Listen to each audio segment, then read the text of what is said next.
এটাকে আমরা টেলিপ্যাথি বলে থাকি, অর্থাৎ উইদাউট এনি মাধ্যম আমরা এক স্থান থেকে অন্য স্থানে যে কোনো মানুষের সাথে যোগাযোগ করতে পারি। আমাদের ব্রেন কোনো সাধারণ মাংসপিণ্ড না, এটি মহাবিশ্বের সবচেয়ে শক্তিশালী বায়োলজিক্যাল রেডিও ট্রান্সমিটার এবং রিসিভার।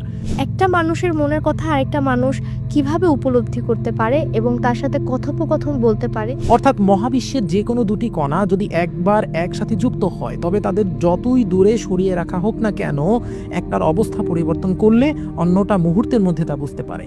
হাজার মাইল দূরে রয়েছে সেনাপতি, আর হযরত ওমর রাদিয়াল্লাহু তাআলা আনহু মদিনায় মসজিদে বসে নামাজ পড়াচ্ছিল, খুতবা দিচ্ছিল। সেই খুতবা দেওয়া অবস্থায় সেই খুতবা থামিয়ে চিৎকার করে কথাটা বলল, এবং সেই কথাটা হাজার মাইল দূর থেকে সেনাপতি শুনলো, এবং সেই দিক নির্দেশনা ফলো করে ইসলামে তারা বিজয় লাভ করলো, মুসলিমরা বিজয় লাভ করলো।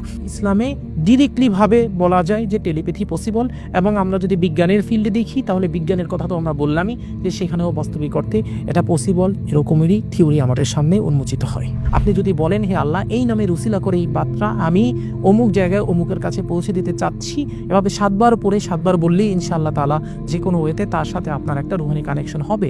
আসসালামু আলাইকুম, আমি ফাতেমা মিতু। নতুন একটি পডকাস্টে আপনাদেরকে জানাচ্ছি স্বাগতম। আচ্ছা, কেমন হয় বলেন তো? একজন এক প্রান্ত থেকে অন্য প্রান্তে কিন্তু কোনো মাধ্যম ছাড়াই মনের কথা বলতে পারছে, একে অপরের সাথে কথা বলতে পারছে। ব্যাপারটা কি কখনো ভেবে দেখেছেন? এটার কি আসলেই কোনো সত্যতা আছে? বিজ্ঞান এবং কোরআনের কি আসলে এর কোনো অস্তিত্ব আছে? বরাবরের মতো আমাদের বিশেষ অতিথি হাফেজ সাইফুল্লাহ মানসুর ভাইয়ের কাছে এই ব্যাপারটা নিয়ে জানবো। ভাইয়া, কেমন আছেন আপনি? জি আলহামদুলিল্লাহ, ভালো আছেন আপনি? আলহামদুলিল্লাহ ভাইয়া, ভালো আছি। ভাইয়া, আপনার কাছে আমার প্রশ্ন, কোনো মাধ্যম ছাড়া, যেমন এখন তো সোশ্যাল মিডিয়াতে অনেক মাধ্যম আছে একে অপরকে দেখে কথা বলা যাচ্ছে। অ্যান্ড এর আগে কিন্তু ছিল হচ্ছে আপনার চিঠির যুগ। সো চিঠির মাধ্যমে কথা বলা যেত। বাট আসলে কি বিজ্ঞান বা কোরআন এমন কিছু প্রমাণ করে যে কোনো মাধ্যম ছাড়া একটা মানুষ এক প্রান্ত থেকে আরেকটা মানুষের সাথে কথা বলতে পারছে? এটার কি আসলে কোনো সত্যতা আছে? জি, অসংখ্য ধন্যবাদ। খুব সুন্দর একটি প্রশ্ন করেছেন। বাস্তবিক অর্থে আপনি যে বিষয়টি নিয়ে আলোচনা করতে বলেছেন আমাকে বা জানতে চেয়েছেন, এটা বিজ্ঞানের পরিভাষায় টেলিপ্যাথি নামে খ্যাত। এটাকে আমরা টেলিপ্যাথি বলে থাকি, অর্থাৎ উইদাউট এনি মাধ্যম আমরা এক স্থান থেকে অন্য স্থানে যে কোনো মানুষের সাথে যোগাযোগ করতে পারি, বা তার মনের কথা বুঝতে পারি, বা আমার মনের কথা তার পর্যন্ত পৌঁছাতে পারি। এটা বাস্তবিক অর্থে কিভাবে সম্ভব? তো এ ব্যাপারে আমি সর্বপ্রথম বিজ্ঞান নিয়ে আলোচনা করব, এবং এরপর আমি ইসলাম এ ব্যাপারে কি বলে তা নিয়ে আলোচনা করব ইনশাআল্লাহ তাআলা। তো আমরা আধুনিক নিউরোসায়েন্স যদি তাকাই নিউরোসায়েন্সের দিকে, তাহলে আমরা দেখি যে আধুনিক নিউরোসায়েন্স এটা প্রমাণ করে যে আমাদের ব্রেন কোনো সাধারণ মাংসপিণ্ড না, এটি মহাবিশ্বের সবচেয়ে শক্তিশালী বায়োলজিক্যাল রেডিও ট্রান্সমিটার এবং রিসিভার। হার্টম্যাথ ইনস্টিটিউট এর গবেষণায় দেখা গিয়েছে যে মানুষের মস্তিষ্ক এবং হৃদয় থেকে প্রতিনিয়ত যে ইলেকট্রোম্যাগনেটিক ফ্রিকোয়েন্সি বের হয়, তা বাস্তবিক অর্থে আমরা যখন কোনো তীব্র কিছু ভাবি, তখন এই ইলেকট্রোম্যাগনেটিক ফ্রিকোয়েন্সি একটা ভিন্ন রূপ ধারণ করে। আমরা যখন কোনো তীব্র কিছু ভাবি, তখন আমাদের ব্রেন থেকে গামা বা বিটা ওয়েভ মহাবিশ্বের কোয়ান্টাম ফিল্ডে ছড়িয়ে পড়ে। কোয়ান্টাম মেকানিক্সে একটা থিওরি আছে যেটাকে বলা হয় কোয়ান্টাম এন্টাঙ্গেলমেন্ট। অর্থাৎ মহাবিশ্বের যে কোনো দুটি কণা যদি একবার একসাথে যুক্ত হয়, তবে তাদের যতই দূরে সরিয়ে রাখা হোক না কেন, একটার অবস্থা পরিবর্তন করলে অন্যটা মুহূর্তের মধ্যে তা বুঝতে পারে। অর্থাৎ মাঝখানে স্পেস বা টাইমের কোনো বাধাই থাকে না। মানুষের রূহ বা আত্মার ক্ষেত্রেও ঠিক এই একই কাজ করে। কারণ আমি এর পূর্বেও বলেছি, বা রূহ বা আত্মা বাস্তবিক অর্থে আমাদের এই দেহের ভিতর সীমাবদ্ধ নয়, এবং রূহ বা আত্মা বাস্তবিক অর্থে 3 ডাইমেনশনাল কোনো জিনিসও না। যখন মৃত্যু হয়ে যায়, ডিএমটি ক্ষরণ হয়, তখন কি হয়? রূহ বা আত্মা ট্রান্সফার হয় উচ্চ ডাইমেনশনে। তাই রূহ বা আত্মা উচ্চ ডাইমেনশনের জিনিস, যেখানে টাইম বা স্পেসের কোনো মূল্য নেই। এবার আসি আমরা এই যে বিজ্ঞানের পরিভাষায় যেটাকে আমরা টেলিপ্যাথি বলতেছি, সেটা বাস্তবিক অর্থে পসিবল কিনা, এটা তো বিজ্ঞানের কোয়ান্টাম ফিজিক্স বা কোয়ান্টাম মেকানিক্স অনুসারে এটা আমরা বলেই ফেললাম যে বিজ্ঞান যে সূত্র বলতেছে সেই সূত্র অনুসারে আমাদের যখন আমরা কোনো কিছু ভাবি, তখন আমাদের মস্তিষ্ক থেকে বিটা গামা ওয়েভ নির্গত হচ্ছে। আমি যে জিনিস নিয়ে ভাবতেছি সেই জিনিসের তরঙ্গের মতো করে সেই জিনিসের সাথে সেটা হচ্ছে অ্যাটাচও হচ্ছে। তাই আমরা যত দূরেই থাকি না কেন, বাস্তবিক অর্থে আমরা একে অপরকে প্রভাবিত করতে পারি। এটা আমাদের কোয়ান্টাম মেকানিক্স বলতেছে, বা কোয়ান্টাম বিজ্ঞান বলতেছে, বা কোয়ান্টাম ফিজিক্স বলতেছে। এবার আমরা দেখব যে ইসলাম আমাদের এই ব্যাপারে কি বলে। আপনার সেকেন্ড প্রশ্ন ছিল যে ইসলামে কি বাস্তবিক অর্থে এরকম কোনো হিস্ট্রি আছে? আমরা যদি ইতিহাসে সবচেয়ে বিখ্যাত টেলিপ্যাথিক ঘটনা খুঁজতে যাই, তাহলে আমরা দেখব হযরত ওমর রাদিয়াল্লাহু তাআলা আনহুর সময় এমন অনেক বড় একটা সুন্দর ঘটনা ঘটেছিল, যেটা স্পষ্টভাবে হাদিসে উল্লেখ রয়েছে। ঘটনাটি হচ্ছে হযরত ওমর রাদিয়াল্লাহু তাআলা আনহু মদিনায় মসজিদে নববীতে জুমার খুতবা দিচ্ছিলেন। আর মুসলিম বাহিনী যুদ্ধ করছিল হাজার মাইল দূরে থেকে নিহাওয়ান্দ নামক একটা স্থানে। হঠাৎ হযরত ওমর রাদিয়াল্লাহু তাআলা আনহু খুতবা থামিয়ে চিৎকার করে উঠলেন এবং বললেন, ইয়া সারিয়া আল জাবাল, ইয়া সারিয়া আল জাবাল। এর বাংলা অর্থ হচ্ছে, হে সারিয়া, পাহাড়ের দিকে লক্ষ্য করো।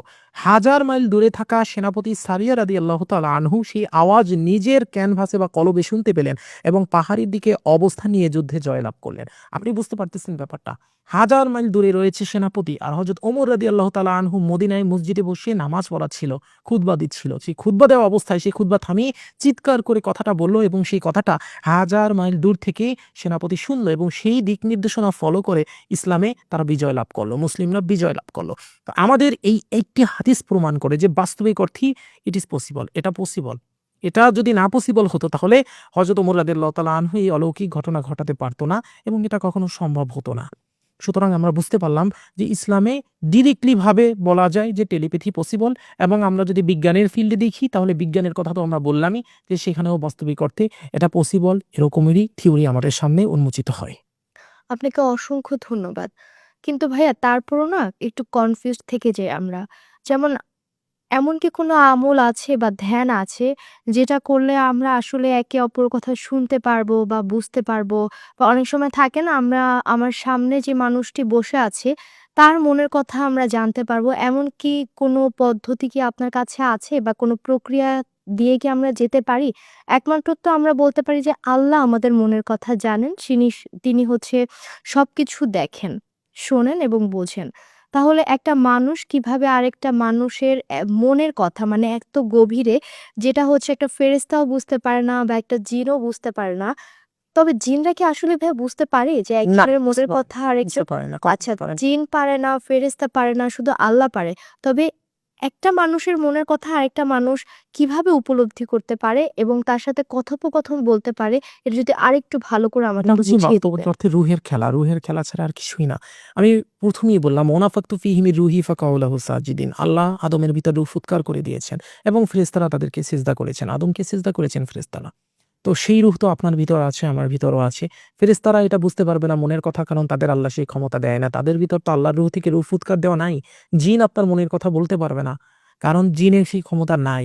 কিন্তু মানুষ কেন বুঝতে পারবে? কারণ মানুষের ভিতর যে রূহটা আছে সেটা আল্লাহ রাব্বুল আলামিন তার নিজ থেকে ফুৎকার করে দিয়েছেন। এবার আমরা কোয়ান্টাম মেকানিক্স দিয়ে বিজ্ঞানের ভাষায় এটা হচ্ছে আমরা অবশ্যই আপনার সামনে এটা তুলে ধরেছি। এবার কথা হচ্ছে যে এটা মানুষরা কিভাবে পারে?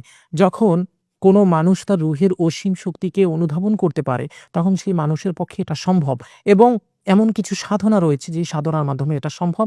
আমি আমার দর্শকদেরকেই ইনশাআল্লাহ আজকে এরকম একটি সাধনা শিখিয়ে দিচ্ছি। ব্যাপারটা হচ্ছে এই সুফি সাধনায় এই বিদ্যাকে বলা হয় রাবতায়ে কলব বা হৃদয়ের সংযোগ। আধুনিক সাইকোলজিকে একেই বলে ব্রেন ওয়েভ সিঙ্ক। আজ আমি আপনাদের সেই গুপ্ত সাধনাটি শিখাতে যাচ্ছি, যার মাধ্যমে আপনি যেকোনো নির্দিষ্ট মানুষের সাথে টেলিপ্যাথিক কানেকশন বা রুহানি সংযোগ স্থাপন করতে পারবেন, এবং খুবই সহজে, একদম আহামরি যে আপনাকে কষ্ট করতে হবে ব্যাপারটা এমন না। খুব মন দিয়ে শুনুন, এই সাধনাটি করার জন্য আপনার ব্রেনকে প্রথমে আলফা বা থিটা স্টেটে নামিয়ে আনতে হবে। তো এটা কিভাবে নামাবেন? মেডিটেশনের মাধ্যমে নামাবেন, বা হচ্ছে আপনার রিল্যাক্সেশনের মাধ্যমে নামাবেন, ম্যানিফেস্টেশনের মাধ্যমে নামাবেন। গভীর রাতে একটা নিস্তব্ধ ঘরে আপনি একা বসবেন, আপনার মেরুদণ্ডকে একদম সোজা রাখবেন। চোখ বন্ধ করে প্রথমে নিজের কলব বা হার্টবিটের দিকে মনোযোগ দিবেন। অর্থাৎ আপনার যে হার্টবিট হচ্ছে বা কলব হচ্ছে, মানে কলবে যে হার্টবিট চলতেছে এটার দিকে হচ্ছে আপনি সম্পূর্ণভাবে মনোযোগ দিবেন। এবার আপনি কল্পনা করবেন আপনার কলব থেকে একটি উজ্জ্বল সাদা নূর বা লেজার বিম বের হয়ে সরাসরি সেই নির্দিষ্ট মানুষের কলবে গিয়ে যুক্ত হচ্ছে, যেই মানুষের মনের কথাটা আপনি অনুধাবন করতে চাচ্ছেন বা যেই মানুষের কাছে আপনি আপনার মনের কথাটা পৌঁছাতে চাচ্ছেন। তো এটা আপনি কল্পনা করবেন যে আপনার কলব থেকে একটি উজ্জ্বল সাদা নূর বা লেজার বিম বের হয় সরাসরি সেই নির্দিষ্ট মানুষের কলবে গিয়ে যুক্ত হলো। মানুষটি পৃথিবীর যে প্রান্তেই থাকুক না কেন, এটা আপনার মাথায় আপনি আনবেন না, দূরত্বের কথা মাথায় আনবেন না, কারণ আমি আগেও বলেছি রুহের জগতে স্পেস এবং টাইম বলতে কোনো জিনিস নেই। না আছে স্পেস, না আছে টাইম। কথা বুঝতে পারছেন? রুহ এগুলোর ঊর্ধ্বে। তো এবার যখন আপনি ফিল করবেন যে আপনাদের ২ জনের হার্টের ফ্রিকোয়েন্সি এক তারে বাঁধা পড়ে গিয়েছে, তখন ঠিক আল্লাহর ২টি সিফাতি নাম বা ইসমুল আজম আপনাকে জপ করা শুরু করতে হবে। ইসমুল আজমটি হচ্ছে ইয়া আলিমু ইয়া খবিরু, হে সর্বজ্ঞানী, হে সর্ব বিষয় সম্যক অবগত। তো আপনি যখন ইয়া আলিমু ইয়া খবিরু জপ করতে থাকবেন, তখন এই ফ্রিকোয়েন্সি জপ করার সময় মনে করবেন যে ওই ব্যক্তির মনের সমস্ত গোপন কথা, তার আসল উদ্দেশ্য আপনার থার্ড আই বা ব্রেনের স্কিনে আয়নার মতো ভেসে উঠতেছে। অর্থাৎ আপনার পাইনিয়াল গ্ল্যান্ড বা পিনিয়াল গ্ল্যান্ড বা থার্ড আই এর ব্রেনের স্কিনে আয়নার মতো ভেসে উঠতেছে। যখন আপনি ইয়া আলিমু ইয়া খবিরু তেলাওয়াত করবেন বা খবিরু জপ করবেন, তখন এটা আপনি ভিজুয়ালাইজ করবেন। তো এই কাজটা আপনি বেশি না, প্রতিদিন মাত্র ২০ থেকে ২৫ মিনিট করেন বা ২০ মিনিটই করেন, বেশি করার দরকার নেই। টানা ২১ থেকে ৪০ দিন যখন আপনি এই সাধনাটা পুরো করবেন, তখন এই সাধনা পরিপূর্ণ হলে আপনি আক্ষরিক অর্থেই মানুষের মনের ফ্রিকোয়েন্সি পড়তে পারবেন। কেউ আপনার সাথে কথা বলার আগেই আপনি তার অরা বা এনার্জি ফিল দেখে বুঝে যাবেন যে সে আপনার ভালো চায় নাকি ক্ষতি করতে এসেছে। কেউ যদি আপনার সাথে ভালো ব্যবহার করে কিন্তু অন্তরে সে আপনার ক্ষতি করার চিন্তা পোষণ করে, সেটা আপনি বুঝতে পারবেন। এবং যদি আপনি এখানে থাকেন এবং আপনার পছন্দের মানুষটা পৃথিবীর অন্য প্রান্তেও থাকে, তাহলেও আপনি এই যে ২ টি নাম আমি বললাম, যে ২ টি নামের আমল আমি করতে বললাম, এই ২ টি নাম পড়ে আপনি যদি বলেন, "হে আল্লাহ, এই নামের উসিলা করে এই বার্তা আমি অমুক জায়গায় অমুকের কাছে পৌঁছে দিতে চাচ্ছি।" এভাবে ৭ বার পড়ে ৭ বার বললেই ইনশাআল্লাহ তাআলা যেকোনো ওয়েতে তার সাথে আপনার একটা রুহানি কানেকশন হবে এবং তার অন্তরের ভিতর আপনার এই বার্তাটা আল্লাহ রাব্বুল আলামিন ঢেলে দিবে। এভাবেই ইনশাআল্লাহ তাআলা খুব সহজেই ইসলামিক ওয়েতে আমলের মাধ্যমে, সুফি সাধনার মাধ্যমে টেলিপ্যাথি শক্তিটা অর্জন করা সম্ভব। আপনাকে অসংখ্য ধন্যবাদ ভাইয়া, বরাবরের মতো এত সুন্দর করে আমাদেরকে বুঝিয়ে দেওয়ার জন্য। আমার দর্শকদের উদ্দেশ্যে যদি আপনি কিছু বলতেন। আচ্ছা, দর্শকদের উদ্দেশ্যে বাস্তবিক অর্থে আমার একটি কথাই বলব যে, নিজেকে দেহ হিসাবে না ভেবে আপনার রূহ হিসাবে ভাবেন। আপনার রূহ কিন্তু এই 3D ডাইমেনশনের না। রূহ 3D ডাইমেনশনের অনেক ঊর্ধ্ব জগতের, অনেক ঊর্ধ্ব জগতের। যদি আপনি আপনার রূহের কথা ভাবতে পারেন, তাহলে বুঝতে পারবেন যে আপনার বাস্তবিক অস্তিত্ব এমন একটা জগতে যেখানে না আছে টাইম, না আছে স্পেস, কিছুই নাই। সুতরাং পৃথিবীর সবকিছু একই কেন্দ্রবিন্দুতে আছে। যেমন বিগ ব্যাং থিওরির সময় দেখিয়েছিলাম আমরা, একই কেন্দ্রবিন্দু থেকে একটা বিস্ফোরণের মাধ্যমে বিশ্বজগৎ তৈরি হয়েছে। সেভাবে আপনাকে মনে করতে হবে যে সব একই কেন্দ্রবিন্দুতে আছে। আপনার প্রিয় মানুষ বলেন, আপনি যাকে ভিজুয়ালাইজ করতেছেন, যার সম্পর্কে ভাবছেন তাকে বলেন, আপনার আর তার মাঝে দূরত্বটাকে আপনি ভুলে যান। ভাবেন আপনারা দুজনে এমন একটা স্থানে অবস্থান করতেছেন, আপনার রূহ তার রূহ এমন একটা স্থানে অবস্থান করতেছে যেখানে টাইম বা স্পেস বলতে কোনো জিনিসই নেই। তাহলে ইনশাআল্লাহ ম্যাজিক দেখতে পাবেন। অসংখ্য ধন্যবাদ। আসলে ভাইয়া আপনার সাথে যখন আমি আড্ডাতে বসি, আড্ডা আর শেষ করতে ইচ্ছা করে না। তারপরেও যেহেতু আমাদের সময় একদমই শেষ, সো আপনার কাছ থেকে আমরা বিদায় নিয়ে নিচ্ছি। আমার দর্শকদের আই হোপ আজকের এপিসোডটি অনেক বেশি ভালো লেগেছে। অ্যান্ড নেক্সট আমরা চলে আসছি নেক্সট কোনো এপিসোডে, নেক্সট কোনো ধামাকাদার টপিক নিয়ে। আজকে আই হোপ সবার ভালো লেগেছে। অ্যান্ড যে যেখানে থাকবেন, সুস্থ থাকবেন, ভালো থাকবেন। আল্লাহ হাফেজ।